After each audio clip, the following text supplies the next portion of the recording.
Halo semuanya, salam sejahtera. Semoga kita disehatkan badan, dilancarkan rezeki, dikabulkan segala hajat.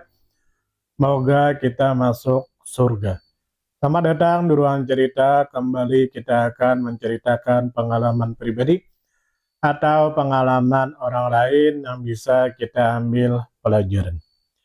Kesepian karena tidak dipahami. Terkadang kita merasa kesepian padahal kita berada di tengah-tengah orang banyak. Contoh seperti kita berbicara dengan orang lain, tapi orang lain itu sibuk main game, main HP, pendapat kita tidak didengarkan, cerita kita tidak didengarkan, kita tidak dihargai, akhirnya kita merasa kesepian, sendirian, padahal kita berada di tengah-tengah orang banyak. Saya sampai sekarang tidak memahami ada orang yang dia mau orang lain mendengar ceritanya, tapi ketika orang lain berbicara, dia malah tidak mendengarkan. Dia minta dihargai, tapi tidak menghargai. Dia minta disimpati, tapi dia tidak bersimpati. Dia minta empati, tapi dia tidak berempati. Saya bingung dengan orang-orang seperti itu.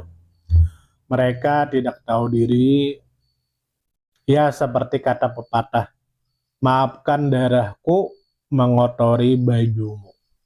Padahal orang itu yang melukai kita. Nah, sulit berhadapan dengan orang-orang seperti itu.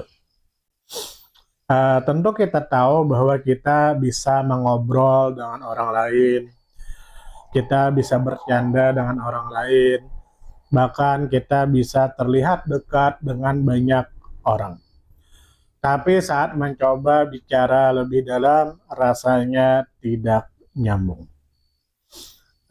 Contoh seperti ada seseorang yang sedang menghadapi banyak hal dalam hidupnya. Dia mencoba cerita ke orang-orang, tapi respon yang ia dapat hanya udah santai saja, jangan dipikirin terus. Mungkin niatnya baik, tapi tidak benar-benar memahami apa yang ia rasakan. Akhirnya ia berhenti bercerita, bukan karena masalah selesai, tapi karena merasa tidak dimengerti. Lama-lama orang itu memilih untuk menyimpan semuanya sendiri. Nah, tentu kita tahu dia merasa kesepian, dan kesepian yang dia rasakan itu sering muncul bukan karena tidak ada orang, tapi karena tidak merasa didengar, tidak merasa dipahami, tidak punya ruang untuk jujur sepenuhnya. Padahal yang dibutuhkan kadang sederhana, bukan solusi tapi didengarkan dengan sungguh-sungguh. Di sisi lain, tidak semua orang memang bisa langsung memahami kita.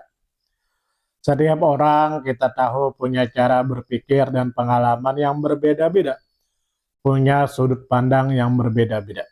Karena itu penting juga bagi kita untuk menemukan orang yang tepat, yang mau mendengarkan tanpa buru-buru menilai, yang mencoba memahami bukan sekedar menjawab. Dan jika kita belum menemukan orang itu, tidak apa-apa, lebih baik pelan-pelan daripada memaksakan diri dimengerti oleh orang yang memang tidak bisa. Nah, karena itulah ada yang mengatakan bahwasanya kita harus benar-benar tepat memilih pasangan kita, karena kita akan bersamanya seumur hidup. Nah, bagaimana menurut Anda? Silakan tulis di kolom komentar. Sampai sini mohon maaf jika ada salah. Semoga kita disehatkan badan, dilancarkan rezeki, dikabulkan segala hajat. Semoga kita masuk surga. Salam damai.